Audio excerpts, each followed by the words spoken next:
Before we get into the next video, I just want to say a huge thank you to all of the patrons who've been supporting me for months and years, as well as all of these new people who have given their support.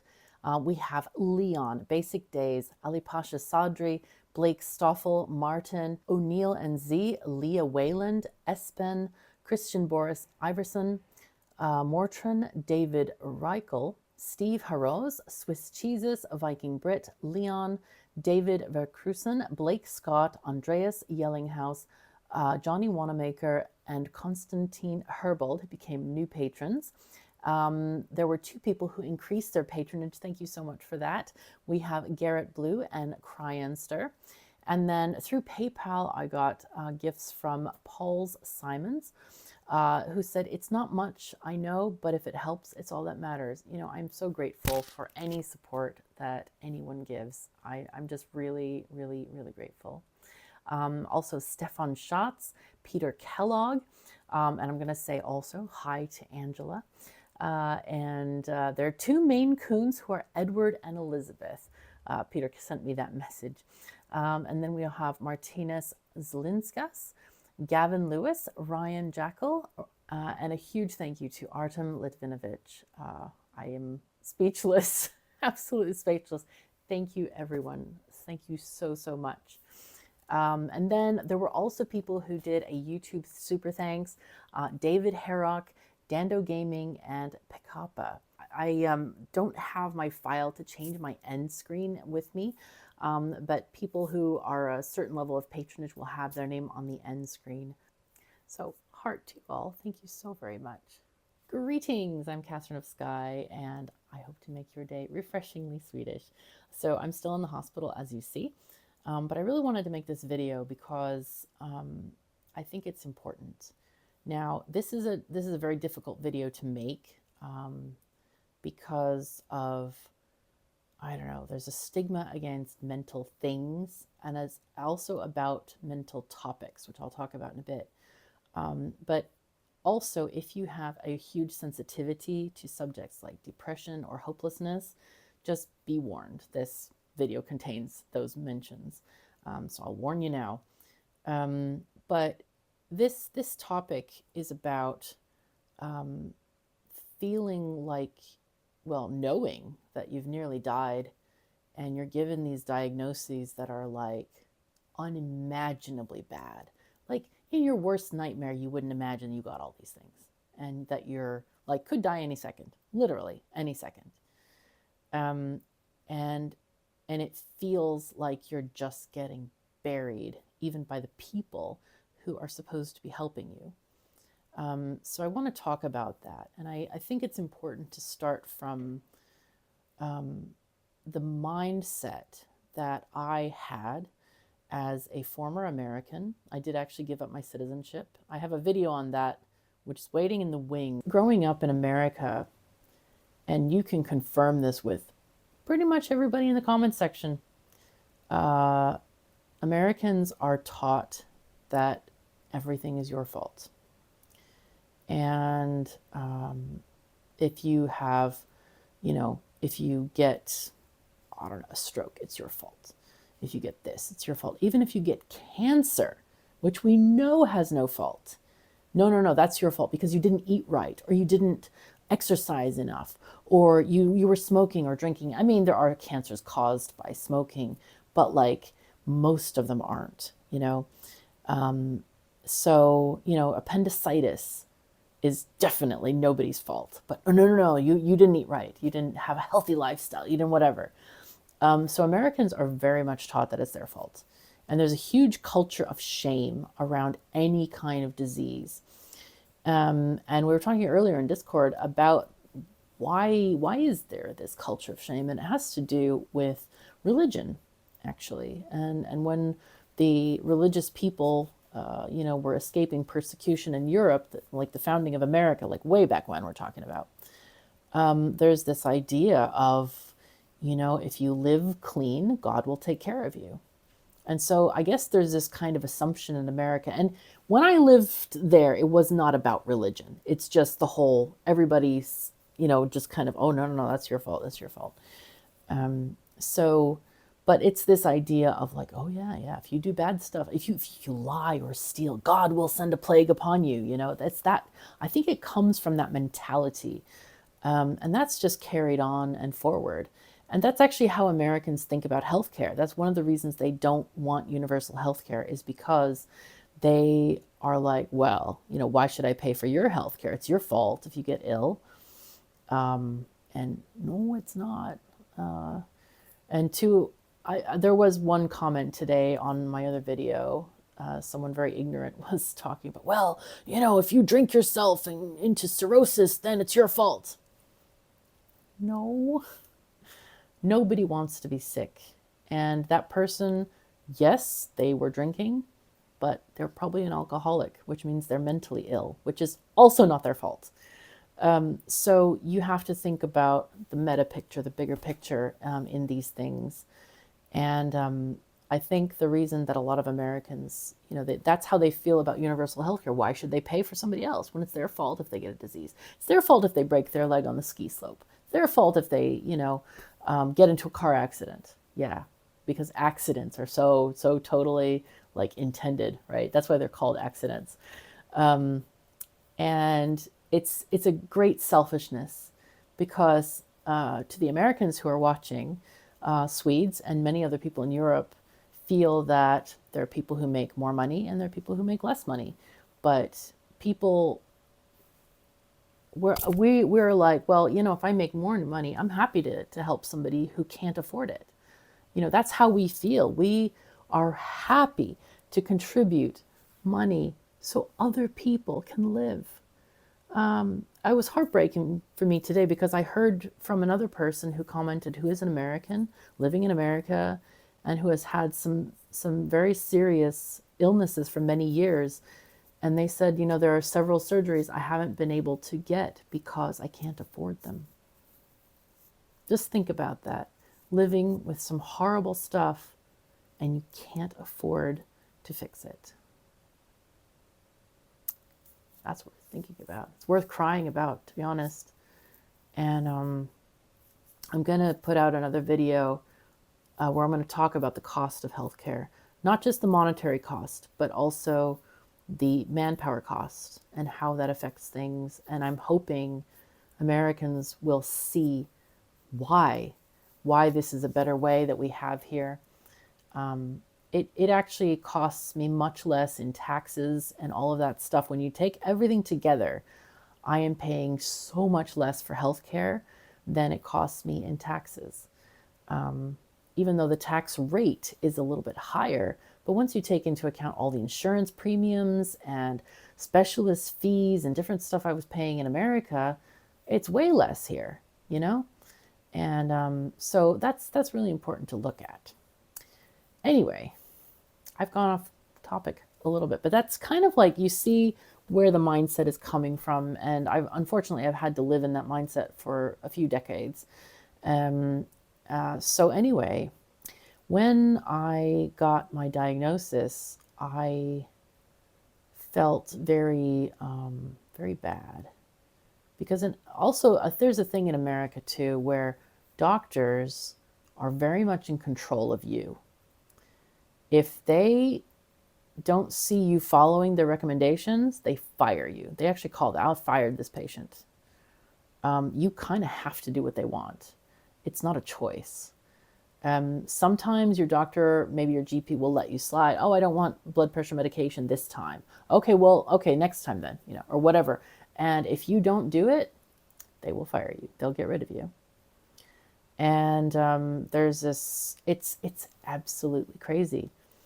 You don't really have a choice in America. And I know that Europeans are going to be like tearing their hair out at this point. Like, what the hell is going on with those Americans? I agree. Americans are crazy. But anyway, so there's a lot of stuff there. And when I went to doctors in the US, it always felt like they're attacking you. It always feels like they are attacking you, literally. They bombast you. They use a lot of scare tactics, and it's quite unpleasant, very not great. So anyway, when these two doctors came in here and gave me these diagnoses. There were two of them, and one of them was a specialist in certain kind of medicine, the other one. And it felt so bad. I was like, they just kept piling on and on and on. Oh, and do you know this causes this? And do you know this and this and that? And I'm thinking, I already know all that stuff. You don't have to repeat it. And I felt assaulted, like mentally assaulted. Nobody laid a hand on me. I just want to be clear about that. But mentally, it just feels so bad. And my mind just went to really dark places, to be honest. I felt like, well, holy hell, my body is so broken. Just shovel more dirt on top of me. Shove me in a coffin and put me in the ground, Just shovel the dirt on top of me. With every word, it felt like they were throwing earth on top of me. And it's scary to feel like, what's the point? If your body is so damn broken, who cares? And also the whole other, well, you need to take these medications forever. And that is a big problem for me. I hate that idea of depending on big pharma to keep me alive. What if we have the zombie apocalypse? Obviously, that's silly, but like desert island, I couldn't survive without medications, according to them, So that's also frustrating. And you just really want it to not be true, but also they're telling you it is true. And so, I was really sad about this, and just like my brain just went into total shock. I was in complete shock when they were saying all these things, because like I thought I maybe pinched a nerve in my neck, not had a billion strokes. Like, what the hell? So, and another problem I think with my universe was that I see a doctor here regularly in Sweden. I have a regular doctor. I also see a neurologist. I also go to the hospital twice a week, every week, like for a whole year. So it's not like I've been out of touch with the medical community. Like I take the pills they were suggesting, and so, or most of them anyway. So, and it wasn't presented to me by my doctor as, oh yeah, this is an emergency, you have to take this. Like, my blood pressure was slightly elevated. They said my cholesterol was slightly elevated. They didn't say it was like, this is a genetic problem with the cholesterol. They didn't catch that. They said, yeah, if you eat healthier, like less meat, which was a bit of a problem, because I'm trying to eat meat for my wound healing. You need a lot of protein, but so I was eating leaner meat. So I thought, if I eat leaner meat, then I can fix this. And that was the impression that I got, that I could easily fix it with diet. And that isn't the case. I mean, it's literally a genetic problem where the body produces the bad cholesterol. I forget which one is the bad one, but people out there can Google it. So yeah, I've also had comments like, hey, go vegan. I'm like, really? Are you like, do you not understand genetic? Is that what that means? So anyway, I thought that these problems, and that was what was presented. It's like, these problems can be solved by, eating leaner meats for your diet. I also had more salads, clear out things, pretty good. Those are good for that. Fiber is good. And also, the high blood pressure thing, I felt like, I was making progress with my neurologist, because I felt like my migraines have been causing pain. Pain raises your blood pressure. It's just very simple. And I thought, well, if we get rid of the migraines, and we were trying some promising things, then the high blood pressure is going to go. So it was not presented to me as an emergency to take those things. And I was already taking pills for a different illness that I have. So I thought, I was doing everything right. And that's why it was so shocking, because I was eating healthy. I was exercising as much as I was allowed to. I'm not allowed much because the wounds on my feet are still healing. I know I keep going back to the feet, but they are a big problem. And I wasn't allowed to walk very far because, when you walk on your wounds, you make them worse. So I was exercising as much as I could. I was eating right. I was taking my pills that I was prescribed. And all of a sudden it's like, bam. Like, it doesn't matter what the hell you do. It doesn't matter if you're doing everything right. You still get hit by lightning. So, and then there's the other problem too with stuff where every doctor thinks they know everything, 100%. Oh yeah, if you do this, then you'll be fine. Well, I wasn't fine. And I look at, you know, doctors here kind of the same way. They again think they know everything, and I'm trying what they're saying. You know, I'm not ignoring it, but it also feels like, well, is this a futile effort as well? So I don't know, to be honest. I guess, I mean, if we look at results, like the nurses have been taking my blood pressure and all the different like things, you know, blood pressure and pulse and all kinds of tests. Like they do blood tests every single day. Oh my God, I swear I don't have enough veins. But like things, the values are getting better. So I don't know if they're doing cholesterol tests every day. They don't give me those results of the cholesterol. So, and maybe it doesn't change very quickly. I don't know. That's another idea that I don't know about.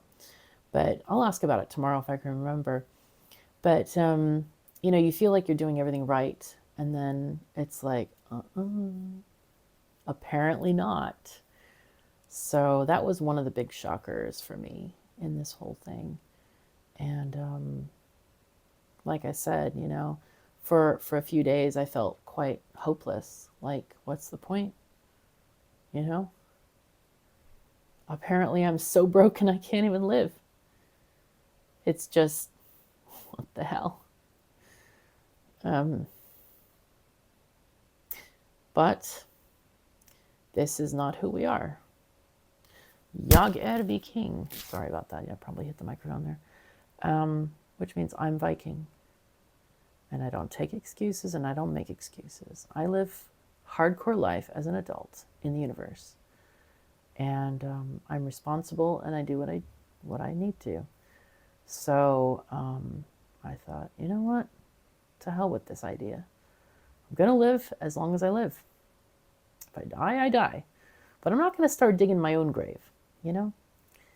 And recovering a sense of humor is also a good thing to go along with that. And connecting with people and talking to people. A lot of people were reaching out to me. And it does help just sort of just saying, hey, I have this horrible thing. Can you commiserate with me a little bit? Because it's scary. So anyway, I'm good now. I'm doing well. The tests have been going well. My leg is doing really well. My arm, I think, is about 95%. I'm having a little bit of trouble with the shoulder, but the dexterity in my hand, my gaming hand, is right there. But the shoulder, sometimes when I move my hand over the keyboard to find a key, it's like, okay, it's a little bit unsteady. But I can walk without a limp for short distances. Then my leg gets really tired. But yeah, I'm doing really well. So you don't need to worry about me. My mood is quite happy, as you have seen. But I did want to present to you how I felt and sort of the stages of like what I was thinking, because I want people to know that if you feel that way, you're not alone. And it may take you more time or less time to recover your sense of humor and your joie de vivre, your joy of living. But it is possible. And regardless, you should live as long as you can live, you know? Don't give up on yourself. That's really important, that you don't give up on yourself, even if it feels like you're being attacked. And I need to clarify that, because the doctors weren't attacking me. They were informing me, but because of my upbringing, it felt like an attack. I just want to be clear about that. The doctors here, they even said, you can refuse any treatment you want. You don't have to take the advice. They're just here to inform and tell you what's up and what choices you have on treatment.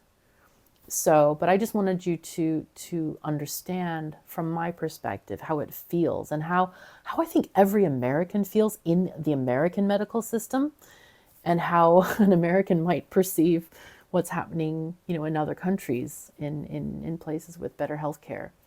So anyway, but yeah, you're not alone if you feel this way. And yeah, I invite you to my Discord if you ever want to talk about stuff and things. And because, you know, with other people, sometimes it's good to just, you know, be heard, hear and be heard, right? So huge thank you to everyone who has been heard. I have read every single comment that has been on the diagnosis video. I haven't responded in text to all of them, but I've hearted almost all of them, except for some people who were like, cure this with salad. I'm like, yo, please don't be ignorant. Stop doing that. Jesus. But yeah, I have done my best to see every comment that's there. If you write a comment to a comment, sometimes I don't always get it because it has to go through my email to get it, and I don't always get all of them. It doesn't report all of them because the way YouTube comments works is like you see the newest comment on top, but if it's a comment to a comment, it's like down the list, the ones that I've already read. So I don't, and there are many on that video. There are many. So if you want your comment definitely read, just make a new comment and not comment on somebody else's comment. But yeah, thank you all for your support. You guys are great. And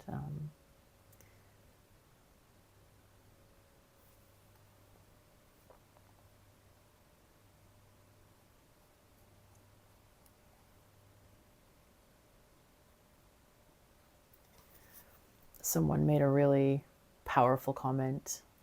It was Sweet X. They said, remember that you're not a dumb American anymore.